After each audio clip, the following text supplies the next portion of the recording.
Apa motif utama dari Pak Jokowi memberikan konsesi tambang kepada ormas keagamaan termasuk NU? Secara negative thinking bisa dikatakan itu jebakan.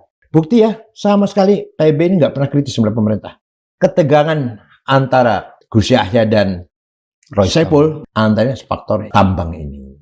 Laknat, kutukan. Buktinya itu pecah. Ini murni persoalan internal, tidak ada cawe-cawe eksternal? Ada sih pasti. Saya tidak menuduh istana tidak, tapi bahwa adalah yang orang yang berkepentingan dengan pecahnya NU itu ada. Hanya bukan faktor utama. Saya juga dulu ditawari mantan pejabat penting di Kalimantan Selatan. Ketika Buya masih menjabat? Iya. Ada ngajak. Dari orang-orang Banjar. Ya orang apa? Kalimantan Selatan. Iya. Selatan. Oke. Saya tolak dengan halus. Batubara. Ini ada dua situasi yang momentumnya hampir berdekatan ya.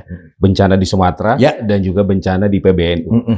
Semuanya terkait dengan tambang, dengan alam, eksploitasi alam yang berlebihan. Pelajaran dari Allah langsung nyata. Kalau kita orang cerdas, orang arif, ya harus bisa mengambil pelajaran.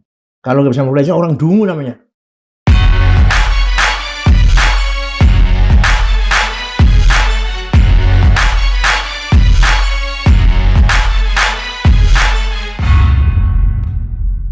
Assalamualaikum warahmatullahi wabarakatuh. Sobat Madilog, Alhamdulillah Margis Sarif kembali hadir menemani Anda, dan pada episode kali ini saya akan berbincang dengan seorang narasumber yang pernah memimpin ormas Islam terbesar di dunia, dan beliau mengusulkan agar izin konsesi tambang yang diberikan pemerintah kepada PBNU untuk dikembalikan karena lebih banyak mudaratnya daripada manfaatnya. Untuk menggali lebih dalam apa yang dimaksud oleh beliau, saya akan segera sapa Ketua Umum Pengurus Besar Nahdlatul Ulama periode 2010-2021, Profesor Dr. Kiai Haji Said Agil Siraj. Assalamualaikum. Waalaikumsalam. Buya, terima kasih sudah hadir. Sama-sama. Buya menyatakan mudaratnya lebih banyak daripada manfaatnya terkait dengan konsesi tambang yang diberikan oleh Jokowi saat berkuasa kepada PBNU. Apa saja mudaratnya? Bismillahirrahmanirrahim. Sebelum langsung menjawab itu, ketika muktamar di Jombang tahun 2016, Bahtul Masail di sana sudah jelas sekali.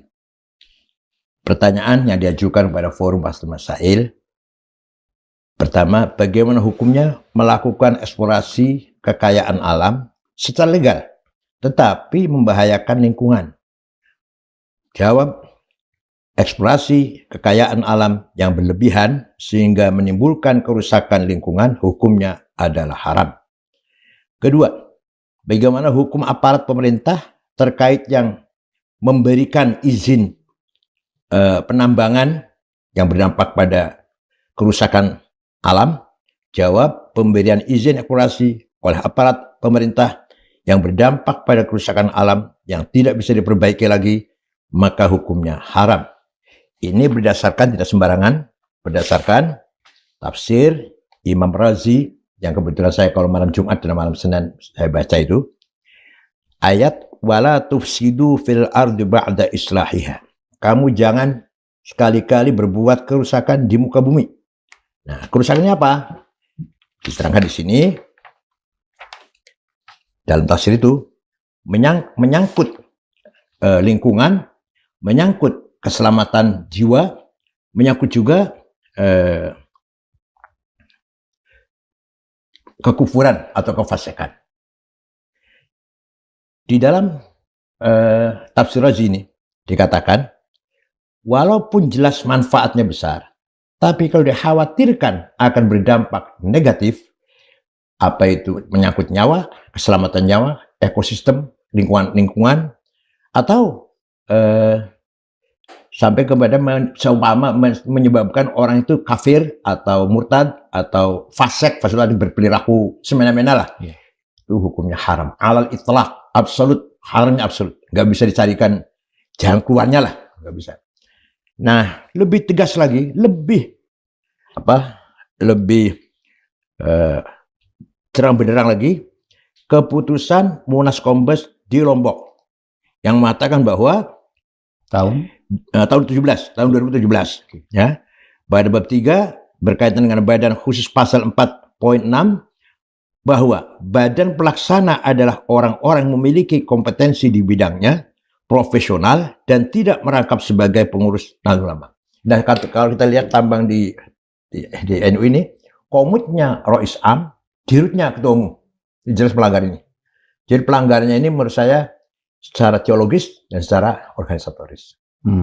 Oke. Ya. Kembali ke mudaratnya apa saja selain yang tadi sudah? Ya, mudaratnya disebut oleh kalau beda tafsir ini ya secara umum saja menyangkut keselamatan jiwa, lingkungan, ekosistem tanah atau bumi, dan tadi dikhawatirkan menimbulkan kefasekan. Benarnya orang itu berperilaku semena-mena, ya mungkarot lah, ya, maksiat mungkarot namanya kefasekan. Apalagi sampai kekufuran.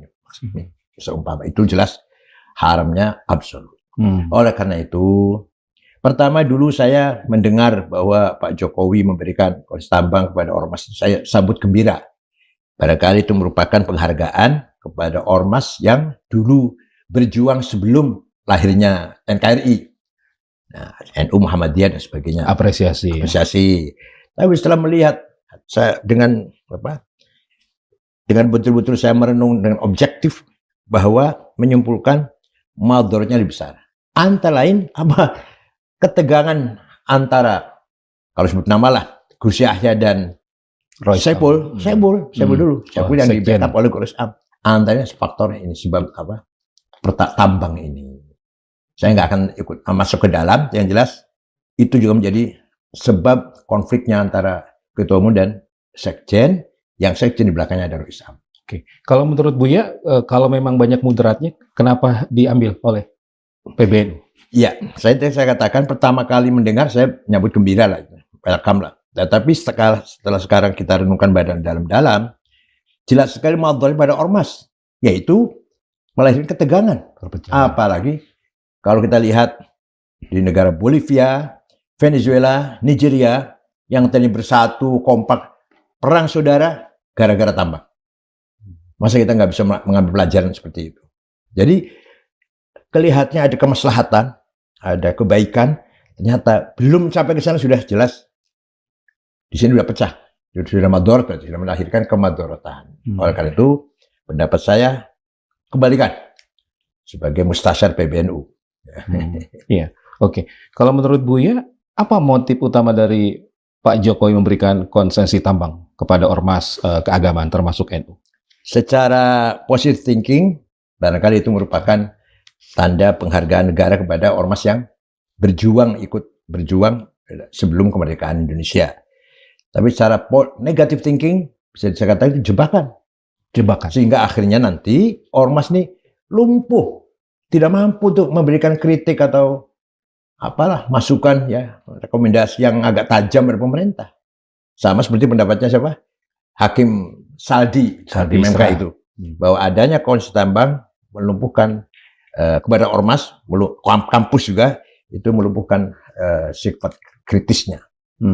Jadi secara halus ingin membungkam ormas. Ya. Tapi itu kalau kita pakai negative thinking. Ya.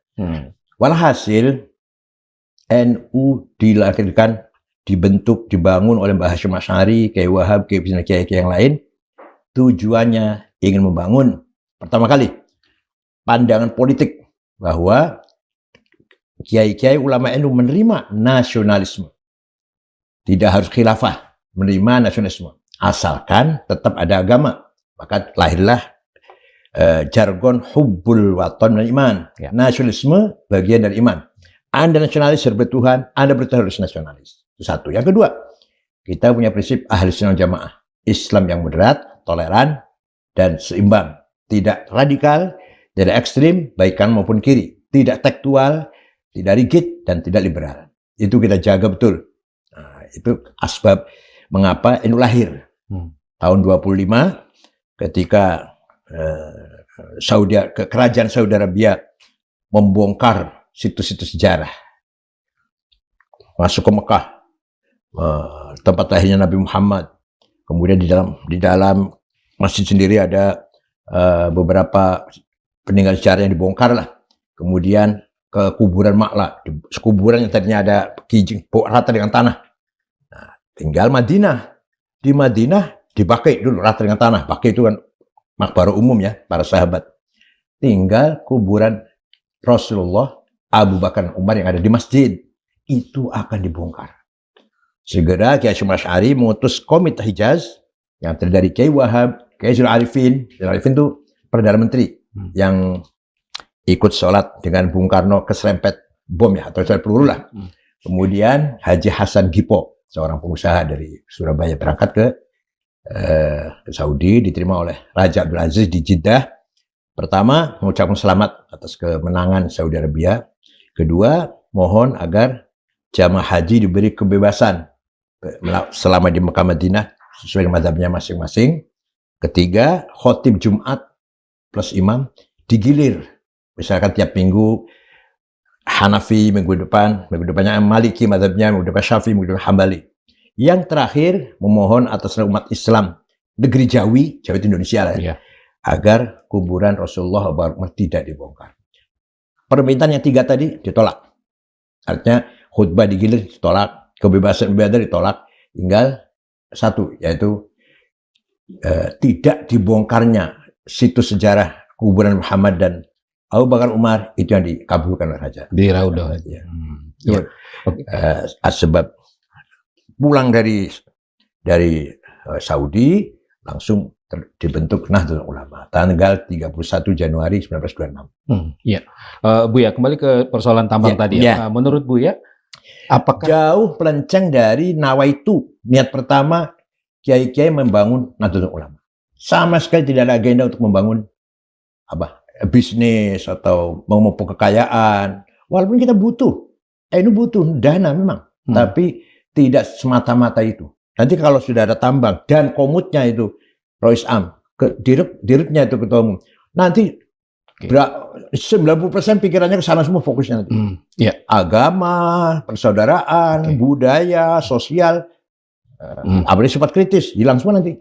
Dan pengalaman Buya pribadi selama memimpin 10 saya tahun, dulu tidak ada urusan tambang-tambangan? 11 tahun tidak tambang-tambangan, alhamdulillah jalan. Malah yang paling besar itu ya, membangun UNU di Parung.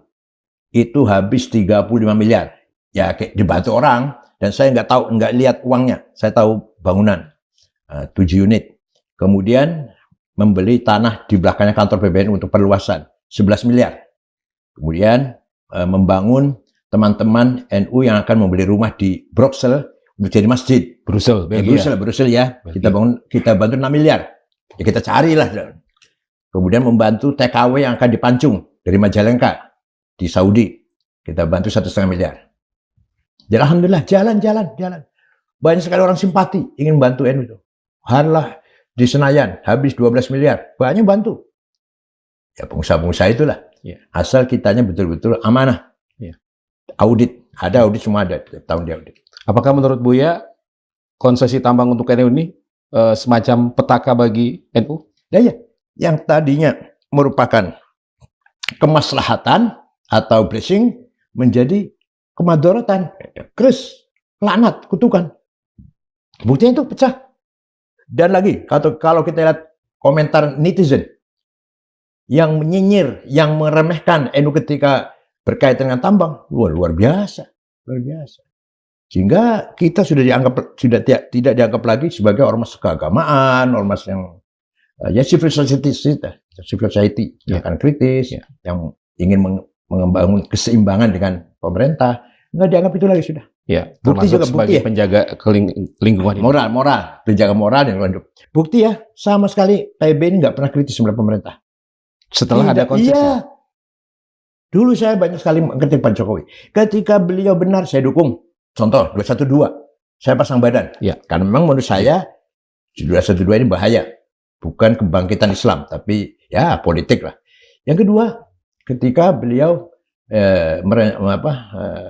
ingin sekolah 5 hari, 5 day school. Nanti madrasah di desa yang nganggur itu, karena pulang jam 5. Nah, saya protes itu, atau saya mohon supaya dibatalkan. Dibatalkan sudah keputusan Menteri Pendidikan Pak itu Afandi Muhajir Effendi. Yang ketiga, Hari Santri. Hari Santri Pak Jokowi maunya tanggal 1 Muharram. Saya 2 kali, 3 kali ya. Nggak benar Pak 1 Muharram. 1 Muharram itu hari Islam milik dunia, milik masyarakat internasional, 1 Muharram. Jadi apa? Tanggal 22 Oktober. Yaitu di mana Rasul Jihad Hasyim Asy'ari mengatakan bahwa jihad hukumnya fardu ain, barang siapa mendukung atau menjadi cecunguknya penjajah, boleh dibunuh. Walaupun nggak kafir, masing-masing nggak kafir, tapi boleh dibunuh. Sampai segitunya. Jadi Hasyim Asy'ari fatwanya itu juga beberapa kiai kumpul, bukan sendirian, bukan tanda tangan sendiri, bukan. Mengundang para kiai 2 hari itu, tanggal 20 dan 22, mengeluarkan Rasul Jihad, melawan penjajah hukumnya fardu ain. Setiap orang wajib. Nah, kemudian itu akhirnya Pak Jokowi perintah Menteri Agama Pak Lukman Syaifuddin mengadakan FGD di Hotel Salak Bogor. Semua ormas diundang, ormas Islam. Setuju tidak 22 Oktober? Narasumbernya almarhum Profesor Azwati Azra dan Direktur Pesantren waktu itu Al Idrus ya namanya. Dan saya. Jam 2 kita mulai diskusi, jam 9 malam semua ormas Wasliyah, PT, Al Irsyad, Matul Anwar, apalagi Nahdlatul Wathon, Wasliyah, Ittihad, semua setuju. Tanggal 20 Oktober. Jadi Pak Jokowi mengeluarkan kepres dan alhamdulillah hari santri 20 Oktober. Oke, jadi kemudian Omnibus Law, saya kritik. Banyak poin-poin yang menguntungkan konglomerat lah, merugikan pengusaha kecil atau petani. Sampai datang ke rumah Pak Pratik Seknet dan Pak Panglima, Pak Hadi Cahyanto. Mana yang nggak setuju. Gitu. Kemudian apalagi undang-undang pesantren. Undang pesantren ada poin-poin yang melemah atau merugikan pesantren. Saya beri masukan. Iya. Ya. Jadi artinya 11 tahun bukan berarti saya sukses sekali, enggak, tapi ada legacy adalah. Termasuk mengkritik pemerintah dengan sejumlah kebijakan. Dan menurut Buya itu tidak terjadi di era setelah Buya sama sekali. Pasca diberikan konsesi tambang itu. Iya. Seperti misalnya kelangkaan minyak goreng, nggak pernah ada suaranya. Korupsi ini, bencana alam ini. Ya ada sih, tapi nggak begitu menggigit. Ya. Menurut Buya, apakah Pak Jokowi harus bertanggung jawab terhadap situasi PBNU saat ini terkait dengan pemberian konsesi tambang? Bukan hanya PBNU ya. Konsesi tambang Muhammad juga diberi. Muhammad banyak masih pikir-pikir panjang juga. Apapun seorang pemimpin ketika mengambil keputusan atau kebijakan, berarti harus ikut bertanggung jawab. Dunia akhirat. Lahir batin. Dan menurut Buya, pemberian konsesi telah merusak tatanan yang ada di PBNU. Iya. Madorot ke PBNU juga. Saya madorot lingkungan, madorot tadi itu. Situasi yang terjadi hari ini. Betul. Itu barangkali salah satu faktor saja. Faktor yang kedua, Ketua Umum mengundang guru besar untuk mengisi narasumber AKN, Akademi Kepemimpinan dan NU, dari orang yang mendukung Zionis, mendukung Israel, yaitu Profesor Peter Berkowitz. Iya. Itu betul-betul menyakiti umat Islam, khususnya kiai-kiai. Iya, Buya, sebelum keputusan diambil konsesi tambang kan sebenarnya juga banyak warning dari sejumlah pihak, termasuk dari kalangan NU sendiri, sebaiknya jangan diambil karena akan merusak kitoh dari Nahdlatul Ulama. Tapi mengapa tetap diambil waktu itu menurut Buya? Saya nggak tahu, karena saya sudah di PBNU. Iya. Kalau menurut Buya ada situasi apa saat itu? Ya barangkali ide-idealnya ya, nanti akan ada sumber dana yang kuat, bisa membantu warga NU yang miskin, pesantren madrasah yang reot, anak-anak yatim juga banyak, warga NU kan besar sekali, 104 juta. Nah, pasti di isinya yang paling banyak mustadafin, fuqara, masakin. Kiai-kiai pun yang mengajar madrasah, yang imami musola, nggak ada, atau kalau ada honor pun 300.000 paling. Itu kan kita ikut terpanggil ingin menyantuni mereka. Barangkali dari sumber itulah bisa membangun kesejahteraan untuk semuanya. Lebih karena pertimbangan ekonomi? Iya, saya kira itu. Makanya pertama kali itu saya welcome. Saya ikut senang, ikut apresiasi. Karena sebagai rasa terima kasih pemerintah kepada ormas yang telah berjuang kemerdekaan. Iya. Sebagai bentuk koreksi atau evaluasi sebagai salah seorang mutasar di PBNU, apa yang harus dilakukan oleh PBNU saat ini bercermin dari kasus konsesi tambang ini, Buya? Ya, kembalikan kondisi tambang. Saya katakan harus mengambil ihtiyat, hati-hati. Itu namanya masih barang syubhat ini. Haram sih tidak, haram asalnya bukan barang haram. Tapi ketika melahirkan syubhat dalam hukum fikih itu harus ditinggalkan. Tidak jelas kemaslahatannya. Masih syubhat namanya. Kalau haram yang jelas ya harus ditinggalkan itu sih. Yang syubhat saja harus tinggal, harus lepas. Kalau kita betul-betul ingin berjalan di atas ajaran Islam yang benar. Iya. Para kiai sepuh dan para mutasar senada juga dengan saya yang hadir ya kemarin di Tebu ya. Kiai Dah, Kiai Anwar, Kiai ada Gus Kikin, Tebu Ireng. Karena memang lebih banyak ada Dr. Umar Wahid, Bu Mahfudzoh, Bu Mahfudzoh, Kiai Ma'ruf Amin dan Bu Sinta yang pakai Zoom. Semua setuju dengan saya. Apakah keputusan itu menurut Buya akan diambil? Nah itu. Mustasyar itu pendapatnya hanya memberi nasihat. Secara ADRT tidak mengikat PBNU, pengurus PBNU. Kan tapi secara moral, itu forum tertinggi, Bu. Harus tertinggi, harus menghormati dong. Bukan saya. Contoh Kiai Anwar Iskandar, Anwar Mansur, dari Bu yang punya santri 43.000 dengan jaringan alumni se-Indonesia lah. Pak Ploso, Kiai Dah, 25.000 santrinya. Masih nggak dihargai. Kiai Ma'ruf Amin ya kita semua tahu lah, ulama besar, intelektual, mantan wapres, masa nggak didengar? Ya, oke. Buya, ini ada dua situasi yang momentumnya hampir berdekatan ya, bencana di Sumatera dan juga bencana di PBNU. Semuanya terkait dengan tambang, dengan eksploitasi alam yang berlebihan. Apa yang bisa Buya sampaikan dari dua situasi yang momentumnya hampir bersamaan? Pertama ya saya ikut prihatin dengan musibah yang menimpa Aceh, Sumatera Utara, Sumatera Barat, dan itu sebuah pelajaran di depan mata kita. Itu loh, bukti sesuai dengan keputusan Batul Masail di Tebu Ireng. Itu bukti itu jelas, bukti nyata, bukan hanya prediksi. Ini jelas bukti. Dengan adanya penebangan di luar batas, terjadi longsoran hebat seperti itu. Apakah kita ingin seperti itu? Malu dong. Bukan hanya malu ya, dosa dong. Dosa dan malu. Marwah NU akan hancur, akan hilang. Dan kalau NU itu marwahnya hilang, marwahnya, wibawanya hilang, yang rugi bukan hanya NU. Bangsa atau negara merugi. Dengan jaringan kita ke luar negeri, dengan umat Islam, Al-Azhar Mesir, Robito Alam Islami di Mekah, sangat memperhitungkan NU. Tapi kalau seperti ini, bisa mereka memandang kita gombal. Jadi apa hikmah bagi kita semua dari situasi yang terjadi di PBNU dengan bencana Sumatera? Pelajaran dari Allah langsung nyata, yaitu dengan adanya musibah di Aceh dan Sumatera Utara, Sumatera Barat. Itu harus, kalau kita orang cerdas, orang arif, ya harus bisa mengambil pelajaran. Kalau nggak bisa mengambil pelajaran, orang dungu namanya. Sudah beri fakta, kenyataan kok nggak mengambil pelajaran, orang dungu. Kalau kita cerdas, kita arif, dengan objektif, pikiran yang tenang, harus bisa mengambil pelajaran. Ya, Buya, selama kepemimpinan Buya dan juga ketum sebelumnya, tentu sudah melaksanakan banyak hal untuk Republik ini, termasuk dalam hal menjaga alam ya. Nah, selama ini apa yang sudah dilakukan oleh NU, Buya?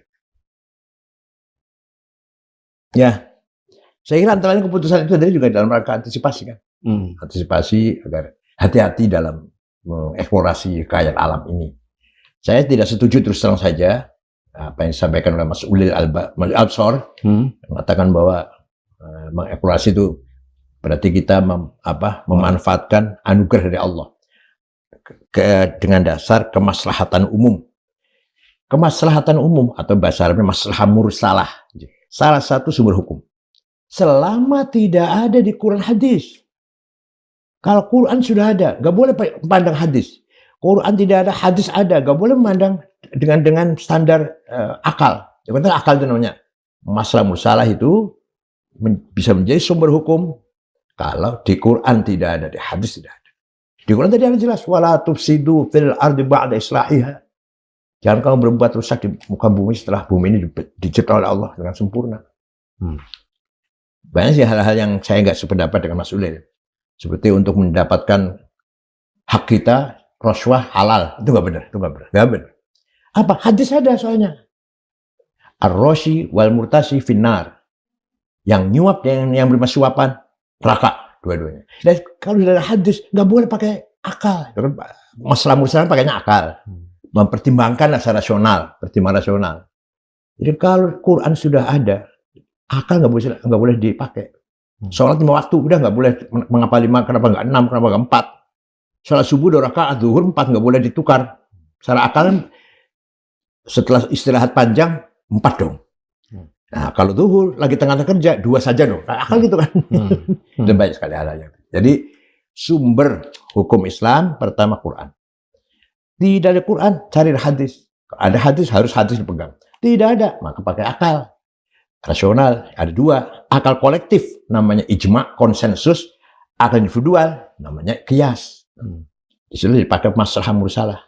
Ya, Buya, sebagai kekuatan yang memiliki sebagai organisasi yang memiliki kekuatan moral, spiritual, dan juga intelektual, kan PBNU atau Nahdlatul Ulama bisa memberikan peran yang lebih maksimal lagi dalam... Sebenarnya yang paling positif, baik itu positif ekonomi dan positif sosial, buat sosial, reboisasi. Ambil program reboisasi. Itu dampaknya sangat luas. Walaupun keuntungannya tidak seperti menambang, tapi ada keuntungan, keuntungan finansial ada, dan kita yang kita lakukan nanti punya bobot sosial yang positif.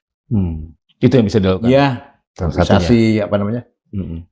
Bekas tambang yang reklamasi, betul. Itu bisa dilakukan. Itu dua-duanya dapat tuh.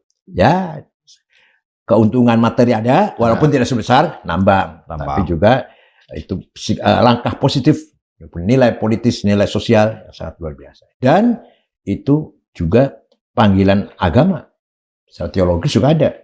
Kita mengatasi kemadorotan, luar biasa itu sebenarnya itu. Ya, oke. Dan dari situasi saya juga dulu ditawari, walaupun bukan oleh negara, oleh pengusaha. Oke. Saya tolak. Oh, ada pengalaman pribadi. Ada pengalaman pribadi. Untuk nambang. Tapi nggak sampai, kalau kan 26.000 hektar. Ketika Buya masih menjabat? Iya. Ada ngajak. Dari orang-orang Banjar. Ya orang apa? Kalimantan Selatan. Iya. Selatan. Oke. Saya tolak dengan hal itu. Nggak sebisa namanya lah.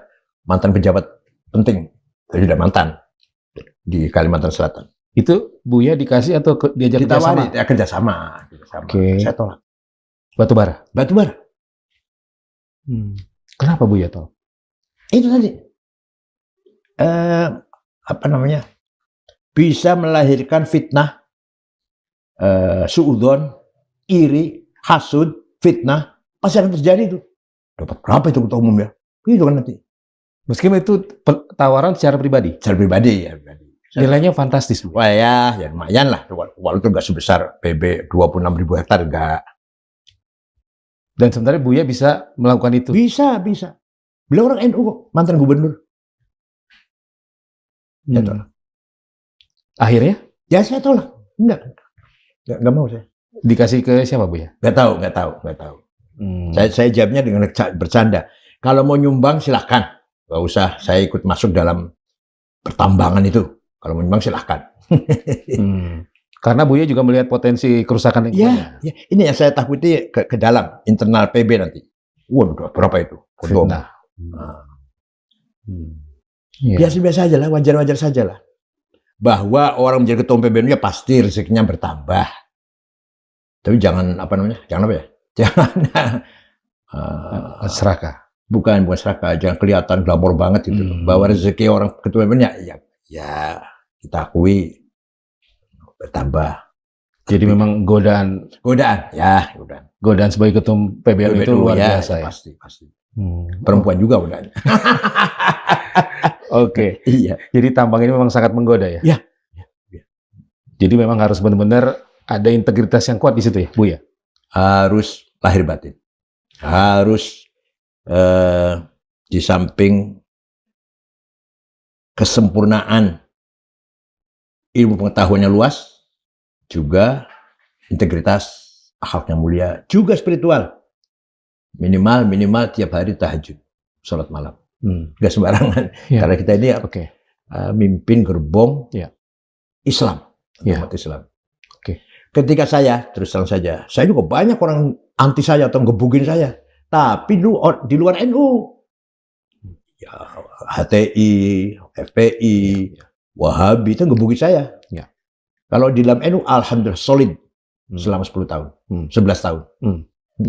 Oke, Buya, berarti dengan melepaskan konsesi tambang itu akan membuat NU kembali ke kita dan lebih itu tujuan saya. Berdaya. Tujuan saya untuk ke depannya. Iya. Banyak sekali masih hal-hal atau sumber dana yang bisa untuk mendukung program NU yang tidak kelihatan sekali madorotnya.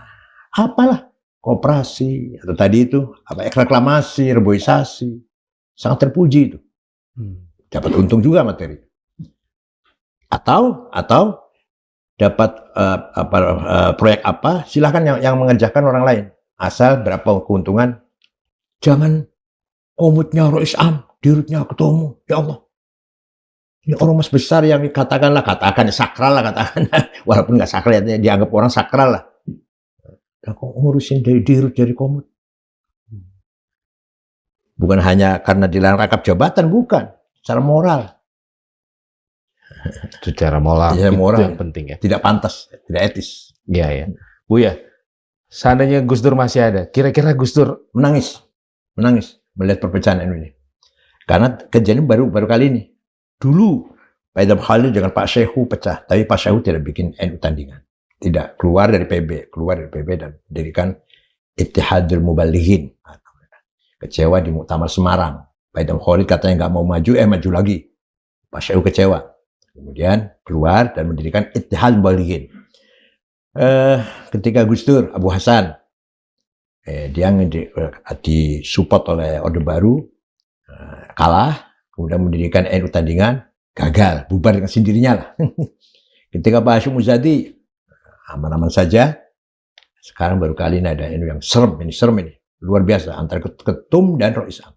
Dan karena tambang. Dan antara faktor tambang, ya katanya juga ada faktor lain. Makanya keputusan Teguh Ireng Mustasar kemarin bunyinya bahwa ada indikasi pelanggaran berat dari ketum, tapi pemecatannya dengan tanda tangan tunggal itu tidak sesuai dengan ADART.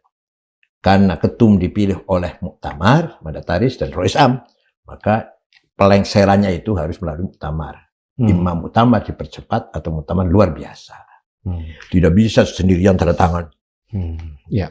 Kalau itu ada jelas sekali di ADART-nya. Kalau mengganti pengurus yang bukan ketua umum, bisa itu. Itu pun harus 2 orang, Rois dan Khatib. Kalau selain ketumnya, salah satu ketua, salah satu Khatib, salah satu sekretaris. Buya, ini kan masyarakat Indonesia, wabil khusus Nahdliyin sangat ingin menunggu kira-kira seperti apa nanti nih akhir dari cerita ini ya. Saya juga menunggu. Terutama terkait dengan masalah tambang, karena narasi banyak berkembang, informasi banyak yang berseliweran gitu kan, yang tentu saja bisa mempengaruhi citra dari Nahdlatul Ulama. Pasti, of course. Nah, apa yang harus dilakukan oleh elit-elit PBNU saat ini? Menurut saya tadi itu, menurut saya, 1, kembalikan tambang ke pemerintah. 2, akuilah kesalahan ketika mengundang Profesor Peter yang Zionis itu. Akui kesalahan. 3, kalau dugaan, masih dugaan keuangan, ayo lakukan audit yang transparan. Saya dulu ada audit tiap tahun. Masuk pengeluaran sekian, masuk sekian, saldo sekian, ada. Tahun 11, tahun 12, terus sampai tahun 21. Walaupun nggak sampai puluhan miliar, enggak. Yang paling ketika tahun 21 itu, tahun 2021, lebih 6 miliar sekian lah kelebihannya.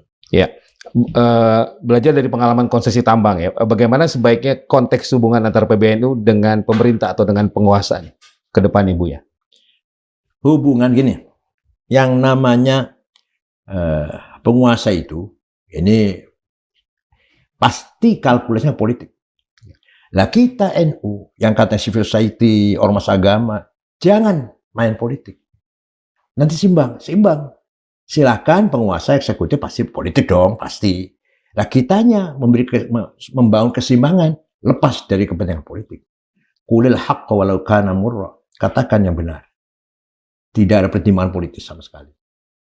Dan jangan tendensius. Ketika kita kritik pemerintah, tidak ada tendensi apa-apa. Ketika saya mengkritik pemerintah, apa biar saya jadi menteri? Enggak. Tidak. Saya ditawari diajak oleh Pak Prabowo dulu. Yang jadi cawapres, enggak mau saya. Ya maaf, bukan saya sombongnya. Ya memang pertama saya bukan ahli politik lah. Nanti pasti akan kedodoran kalau saya bicara politik. Tapi bagaimanapun orang masih mengharapkan NU bisa seperti semula. Ini kebanyakan yang WA ke saya ingin mengharapkan seperti semula lagi, yaitu sesuai dengan khitoh, berjalan khitoh, jauh dari kepentingan politik, harus selalu bersama rakyat, bukan oposisi dan bukan koalisi, tapi advokasi. Oposisi apa? Oposisi kita bukan partai politik oposisi atau koalisi, enggak. Hanya punya bobot politis, ya. Iya. Jika ada tawaran atau dalam tanda kutip apresiasi yang akhirnya bisa menjadi jebakan, apa yang harus diantisipasi, Bu ya? Harus kita tolak dengan kearifan. Berdasarkan kearifan. Berdasarkan pandangan ruhani, pandangan spiritual. Gus Dur selamanya ketika memprediksi hal-hal pasti benar. Kenapa itu? Didukung oleh intuisi, bukan pakai logika. Intuisi itu apa? Nurun mubashir yaqdhifullahu ala qalbi man yasha, direct illumination from Allah. Bukan pakai akal, bukan pakai pendapat orang atau musyawarah, enggak. Ketika beliau berucap itu. Itu namanya intuisi. Itu tidak dimiliki oleh yang sekarang. Ya, kita sulit untuk meniru Gus Dur. Itu harus betul-betul bersih dulu, nggak ada kepentingan apa-apa. Contoh, ketika Gus Dur lengser, 3 kiai menawarkan demo besar-besaran. Kiai Subadar almarhum, Kiai Fawaid almarhum, dan Gus Mutawakil masih hidup masih. Gus nolak. Ngapain jabatan NU aja kok digandoli? Dia apa? Dipertahankan. Satu. Kedua, keluar dari istana. Jas, baju, sepatu, celana, baju batik yang selama jadi presiden selalu baru lah, ditinggal. Ditanggalkan di istana. Tidak satu lembar pun dibawa pulang. Nah, saya nggak bisa kan? Saya nggak bisa kan? Kita nggak bisa kan? Itu Gus Dur. Kita jadi sangat rindu pada Gus ya. Sosok Gus Dur di tengah situasi hari ini ya, Bu ya. Coba semua perkataannya benar.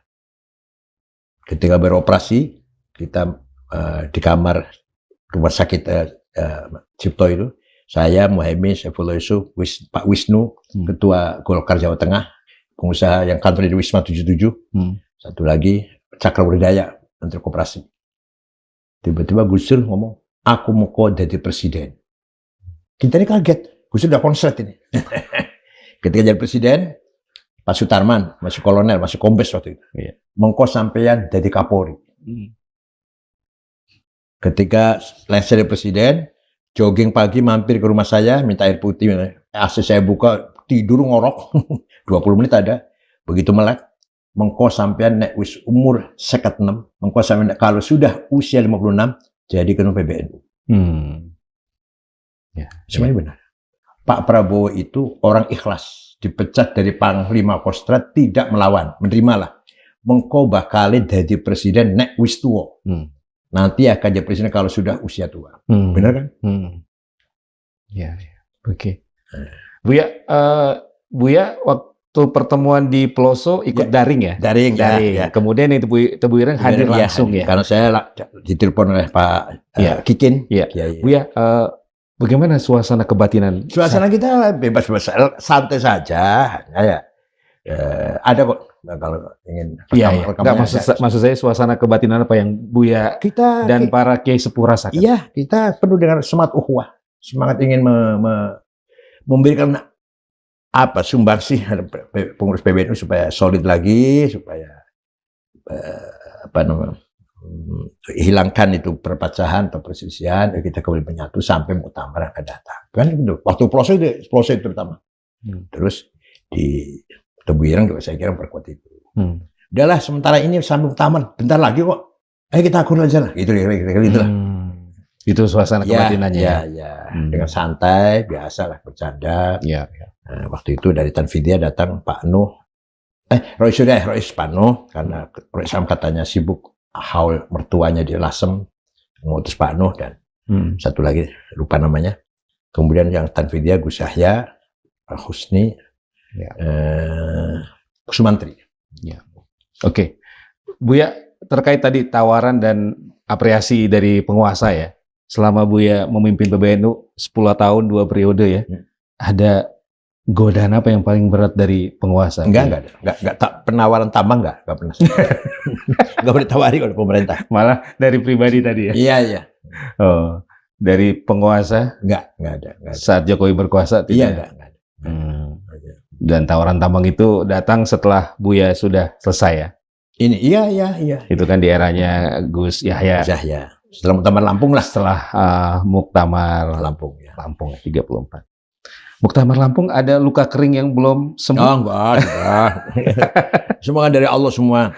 Dan semua akan dipertanggungjawabkan. Siapapun, berbuat apapun, sekecil apapun, akan diminta tanggung jawab di depan Allah. Ya, masing-masing punya amal, punya perbuatan, punya sikap, punya pertimbangan. Tapi semuanya akan minta bertanggung jawab di depan Allah. Saya pun akan diminta berjawab. Iya. Menurut Buya, badai yang sekarang ini terjadi di PBNU akan segera berlalu? Belum. Sampai hari ini belum. Belum melihat tanda-tanda mereda. Karena ini ada pleno hari ini yang diadakan oleh Isam. Gus Yahya akan melakukan pleno lagi di kantor PBNU. Ya. Jadi tanggal 11 nanti. Rupanya masih memanas.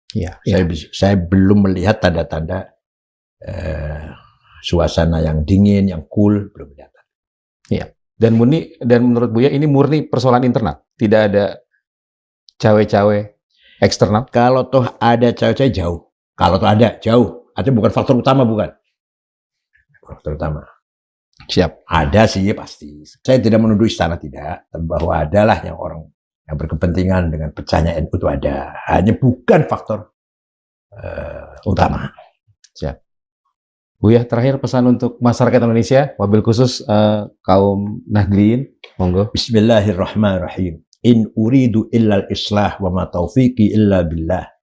Allah menentangkan kita agar ayo hidup bersamaan, hidup menyatu, maslahat, jauhkanlah permusuhan, kebencian antar suku, antar agama, antar etnik. Itu adalah prinsip kita Ahlussunnah Jamaah. Apalagi sesama pengurus Nahdlatul Ulama. Mari kita beri contoh bahwa NU adalah pilar atau penjaga keselamatan keutuhan NKRI yang sudah digariskan oleh Mbah Hasyim Asy'ari, terutama sekali ditegaskan sekali oleh Gus Dur almarhum bahwa negara ini, kita ini, NU ini harus berperan dalam menjaga keselamatan keutuhan NKRI. Siap, Mas. Matur suwun. Sama-sama. Matur suwun, Buya. Sobat Madilog, itu tadi perbincangan saya bersama Ketua Umum Pengurus Besar Nahdlatul Ulama masa khidmat 2010-2021, Profesor Dr. G.Haji Said Agil Sirot, terkait dengan usulan beliau ya kepada PBNU agar izin konsesi tambang yang diberikan pada saat era Jokowi dikembalikan karena dinilai lebih banyak mudaratnya daripada manfaatnya. Semoga bermanfaat. Saya Margi Sari pamit. Wassalamualaikum warahmatullahi wabarakatuh. Matur suwun.